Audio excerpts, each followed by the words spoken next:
apa yang disampaikan dalam konteks ini, saya berkeyakinan Prabowo besok tidak akan mungkin bergandengan dengan Gibran. PSI juga akan tetap bersama. Kami akan tetap bersama dengan Pak Prabowo mengawal pasangan ini, Prabowo Gibran, untuk 2 periode. Kembali di interupsi pemirsa, saya ke Bang David. Bang David, apa kemudian yang menurut Anda membuat Pak Prabowo yakin untuk tetap bersama-sama dengan Gibran pada saat pemilu berikutnya? Ya, pertama, legitimasi politik, sosial, dan konstitusi yang dipunyai oleh seorang Jokowi yang itu melekat pada Gibran itu sangat kuat. Yang kedua, silent majority ya. Kemarin itu bisa 1 putaran pilpres itu, suka nggak suka, ngakuin atau tidak, itu karena silent majority basis masa Jokowi yang sampai hari ini masih terlihat itu semua full ke Prabowo Gibran. Kekuatan politik itu ada. Kemudian legacy yang ditinggalkan seorang Jokowi 10 tahun memimpin itu luar biasa. Infrastruktur, hilirisasi ya, kemandirian pangan apa segala macam itu diteruskan oleh seorang Prabowo hari ini. Makanya Prabowo bilang, saya nggak akan maju menjadi presiden 2024 yang lalu kalau nggak berpasangan saya sama Gibran. Itu disampaikan secara terbuka oleh seorang Prabowo, disampaikan terbuka oleh seorang Pak Dasko, oleh seorang Saraswati ponakan Prabowo. Itu real, wawancara terbuka. Nah, artinya Prabowo ini kan seorang jenderal yang punya analisis, ya ini jenderal yang lapangan ya, Pangkostrat, orang Kopassus apa segala macam, tahu kalkulasi lapangannya, dia hitung benar.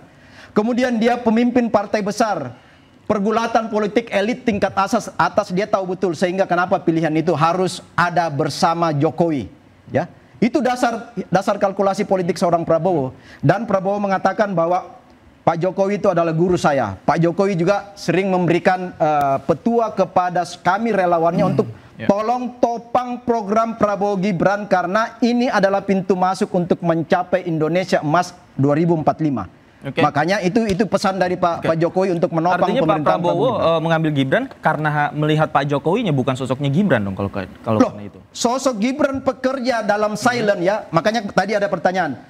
Gibran itu nggak pernah tampil di publik loh.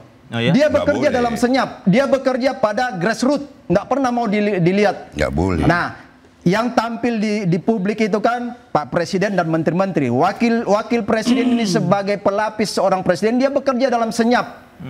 Keliling, hampir seluruh Indonesia udah dikelilingin dalam setahun oleh Gibran. Itu luar biasa. Dan sudah berbagi tugas. Pak Prabowo tahu betul wakilnya, siapa wakilnya. Saya pikir itu dasar dari keyakinan seorang Prabowo. Silakan. Bung Pangi. 2 menit ya. Jadi intinya kan Pak Jokowi pernah bilang, saya akan kembali ke Solo seperti rakyat biasa. Kemudian ada statement-statement masyarakat yang sering saya dengar, sen kanan belok kiri sudah atau belum dan seterusnya. Yang ketiga adalah apa yang disampaikan soal siapa kingmaker Jokowi, Prabowo Gibran untuk siapa. Yang jelas apakah untuk bangsa, untuk negara, untuk kemajuan atau untuk keberlanjutan. Yang jelas adalah untuk kekuasaan. Nah, persoalan apakah nanti mereka akan satu paket lagi atau tidak, itu nggak bisa mendului Tuhan. Tetapi yang menurut saya, kalau memang elektabilitasnya Pak Prabowo itu seperti SBY dengan tingkat kepuasan yang tinggi, yang bisa mengambil Budiono pada masa itu. Pak Jokowi yang begitu tinggi approval ratingnya, dia bisa mengambil Kiai Haji Ma'ruf Amin. Yang wakilnya standar, Budiono, Kiai Haji Ma'ruf Amin itu tidak menjadi faktor penentu pada masa itu. Nah, kalau besok approval ratingnya Pak Prabowo itu betul-betul level confidence-nya cakep luar biasa, dia tidak perlu kampanye ke daerah-daerah, dia hanya sibuk luar negeri saja, karena MBG ini berhasil, yang itu yang ditakuti semua partai politik hari ini, dengan sandal jepit pun jadi, apa betul Pak Prabowo masih butuh Gibran? Nah, bisa ya, bisa tidak. Tetapi dalam konteks ini, realitas politik itu soal bagaimana berkuasa. The ruling party. Kalau misalnya memang kekuasaan itu harus dengan dia, kalau tidak menang, itu juga akan menimbulkan masalah. Tetapi saya mencermati apa yang disampaikan dalam konteks ini, saya berkeyakinan Prabowo besok tidak akan mungkin bergandengan dengan Gibran kalau Pak Prabowo memikirkan masa depan partainya dan memikirkan kekuasaan selanjutnya. Tapi bisa juga iya kalau memang itu dibutuhkan untuk kemenangan. Tapi kalau enggak, Prabowo tentu akan tidak mau membesarkan sesuatu yang tidak menguntungkan untuk keberlangsungan gerindranya, keberlangsungan kekuasaannya di masa depan. Atau selainnya ada pilihan lain, alternatif lain. Pak Prabowo membuat lapangan datar, tidak merekrut Gibran, tidak merekrut siapapun, mengambil orang standar biasa saja, supaya partai ini nggak berantem. Karena kalau Gibran diambil, nanti Demokrat nggak loyal mendukung, misalnya. Kalau Gibran diambil, nanti PDIP nggak loyal mendukung. Kenapa? Nggak kader mereka. Sehingga supaya adil, fair menurut Prabowo, ya udah saya ambil aja orang biasa supaya semua partai nanti solid mendukung saya. Itu bisa terjadi, bisa tidak. Atau jangan-jangan nanti Pak Prabowo akan mengambil Kaesang, ketua umumnya Partai Bang Bestari gitu. Baik, jadi pertama begini, Pak Prabowo hari ini boleh kita sebut sebagai pemimpin terbaik ya, yang pernah ada. Dan beliau itu negarawan, diakui kepiawaiannya bahkan di dunia internasional. Dan Pak Prabowo cirinya kita lihat, beliau suka guyup. Terakhir dengan PDIP juga diajak bersama-sama. Gitu loh. Jadi stabilitas di mata Pak Prabowo itu adalah hal yang sangat penting. Maka saya meyakini Pak Prabowo pasti akan bekerja baik, didukung oleh semua partai. Hari ini sudah bersih-bersihnya Pak Prabowo itu bagus sekali. Dukungan dari berbagai kalangan termasuk Presiden ke-7 juga terhadap Prabowo menandakan bahwa begitu mesranya hubungan ini walaupun coba dipecah oleh berbagai pihak dengan catatan kekhawatiran tertentu. Tadi disitir PSI, sudahlah PSI ini partai 0, nggak usah terlalu khawatir dengan itu gitu ya. Semoga ke depan PSI juga akan tetap bersama. Kami akan tetap bersama dengan Pak Prabowo mengawal pasangan ini, Prabowo Gibran, untuk 2 periode. Mantap. Ya, untuk 2 periode. Dan bagi kawan-kawan yang tidak bersetuju dengan ini pun, tentu kita tidak bisa memaksa. Tapi kalaupun ada yang bersetuju dan ikut mendukung, alangkah baiknya bagi kelangsungan negeri ke depan. Saya kira itu. Berarti Gibran magang dulu sampai 2035. Artinya nggak siap tanding besok ya? Begini, apapun dapat terjadi. Anda kan seorang peneliti, ya kan? Anda tahu bahwa apapun bisa terjadi Cuaca di bisa politik. berubah, Bang. Cuaca bisa berubah. Saya sitir Anda. Dari musim durian, musim rambutan sampai musim kambing. Tadi yang mendasari apa yang saya sampaikan adalah begitu mulia yang namanya Pak Prabowo merangkul semua, termasuk dengan segala macam hal, sampai ada amnesti, abolisi, segala macam. PDIP terakhir ikut bergabung. Ini semata-mata untuk apa? Beliau ingin bersama-sama menata negeri dan kita patut mendukung Kalau itu. misalnya Gibran nggak digandeng nih, misalnya magang ini gagal, misalnya nggak mau digandeng sama Prabowo, mau nggak Gibran tanding sama Prabowo? Seluruh kita, bahkan you dan saya, punya hak untuk menentukan sikap politik ke depan, toh? Ya. Ya, nanti kita lihat. Apalagi sekarang, jawaban saya sederhana, Bang. Apalagi presiden threshold sekarang ini 0, Pak. Ya, berarti siap Semua Gibran maju partai ya? bisa. Kalau nggak digandeng ya, siap ya?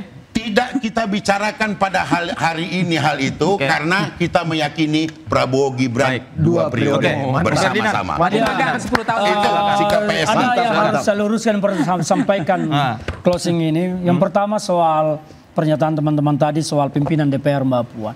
Mbak Puan itu pimpinan DPR secara administratif, tetapi secara politik pimpinan DPR itu adalah kolektif.